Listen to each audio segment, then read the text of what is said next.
আসসালামু আলাইকুম। আবৃত্তি করছি কবিতা নারী, কলমে খালিদা খাতুন।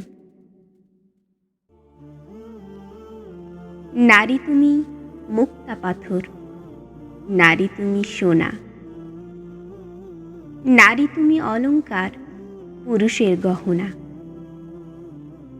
নারী তুমি শীতের চাদর, গ্রীষ্মকালে ছাতা। নারী তুমি কারো বোন, কারো সম্মানিত মাতা। নারী তুমি অর্ধাঙ্গিনী, মহামূল্যবান। নারী তোমাকে অনেক মর্যাদা করেছেন প্রভুদান। তবে কেন নারী তুমি নিজেকে বানাও পণ্য? অবলীলায় ঘুরে বেড়াও হয়ে পশুর মতো বন্য। নিজেকে জাহির করে তুমি কি বোঝাতে চাও? সুপথ ছেড়ে কুপথে তুমি কেন ধাও? নারী তুমি খোলস মুক্ত হতে চেও না আর।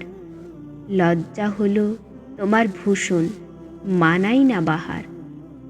জাহেলিয়াতের মতো নিজেকে করো না প্রদর্শন। নগ্নতাকে আধুনিক না ভাবে যেন তোমার মন। তোমার পেটেই তৈরি হবে ভবিষ্যৎ প্রজন্মটা। তার আগেই ওয়াশ করে নাও তোমার হৃদয়টা। তাকুয়া অবলম্বন করো, আমলে হও ভারী। জান্নাতের হুরদের থেকেও তুমি যে হবে সুন্দরী।